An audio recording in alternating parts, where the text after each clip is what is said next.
And welcome to CU Real Talk, a new weekly radio show from Camden University. My name is Kyle Luders, and I am joined here in the studio with my colorful co-host, Mr. Cecilio Ramirez. Say hello, Cecilio. Yeah, I add a lot of color to this show.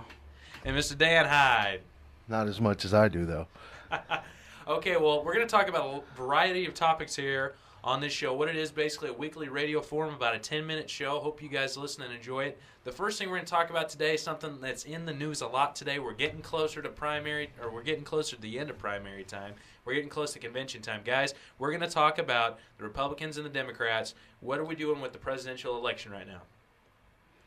Well, first off, I want to say I used to be a fan of Bill Clinton. And really right now he's just getting on my nerves with all this, oh, well, we just got to chill out and vote for Hillary. It's getting on my nerves, really, and Obama seems to be leading out in front in the Democratic hopefuls. Wouldn't you say, Dan? Yeah, I truly believe that if you really want to show how democratic our nation is, I think we should all just write in Obama-McCain ticket. I think that would be the best approach. We'd have somebody that could be the face for the United States, Obama to the world. And then you'd have somebody like McCain who's experienced in the Senate and knows what he's doing to run the Senate and make sure things get done. So what I'm getting here is you guys want a bipartisan two-party ticket with McCain and Obama. Yeah, why not? Why not? Now, do you want McCain as the president or the vice president? Vice. Yeah, definitely the vice. We don't want an old white man in front of Yeah. running the country again. Yeah. Well, now that we've talked about the campaign a little bit, and that's some good insight, guys, let's move on to something that's really into the news right now. I know Cecilio, really, he's got the note sheet right here.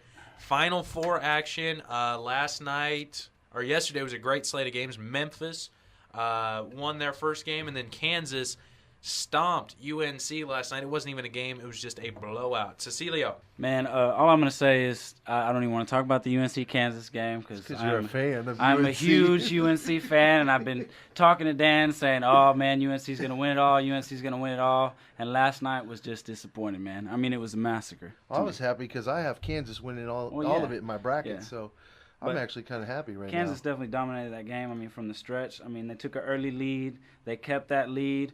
In the second half, I think North Carolina had like a 13-point scoring streak, something like that. But after that scoring streak, I think there were 2 layups and then an alley-oop after that. And then Kansas just got like 20 points ahead, and there was no game anymore. Well, I think UNC came out with a lot of energy in that second half, trying to catch up from the big disparity in the first half. Yeah. And I think towards the end there, they just ran out of gas, and Kansas kind of just let them come back, let them catch up a little, let them wear themselves out, and then at the end you saw they won by 18. I mean, they put them away. And that's, I mean, during the season, I mean, that's how UNC played a lot of their games. Like I'd be watching the first half, I'd be kind of disappointed because we'd be losing, and we'd come back and win the game.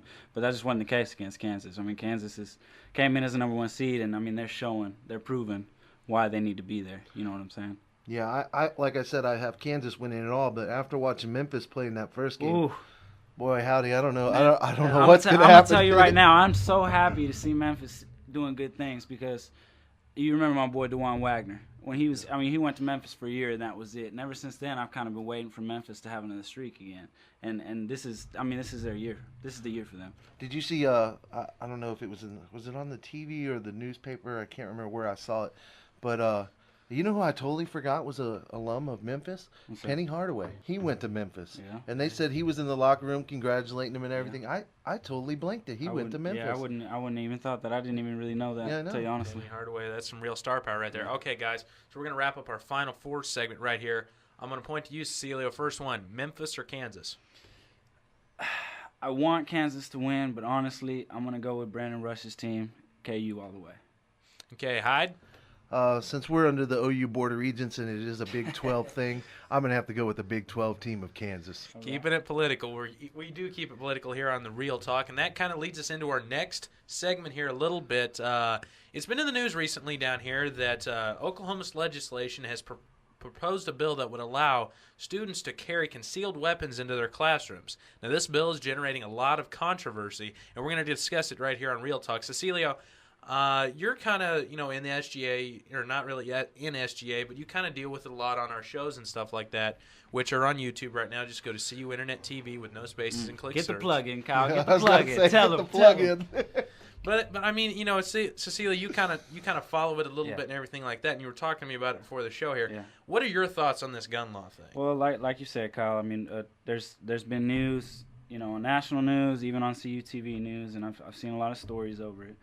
And I mean, basically, the idea is, I mean, people that have a license to carry these concealed weapons would like to have these guns on campus. And my thoughts on it, with everything that has been going on, I see where they're coming from, that they want to carry, they carry these weapons for protection. But on the other hand, is that really making the campus safer?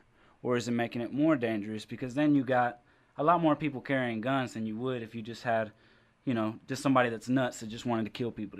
You know what I'm saying? Mm-hmm. And I mean, yeah, you could say if something like that was to go down, if somebody had a concealed weapon, he can, stop the fight right there. You know what I mean? You can say that, but I think it also adds to the trauma. Because then again, I don't want to get into an argument with somebody and catch a bullet in my back because somebody has a license to, to conceal. Very true. Very true. Yeah, Mr. Hyde. Yeah, what do you think on this one, too? I mean, you've had some pretty strong opinions as well, from what I remember. Oh, yeah, definitely.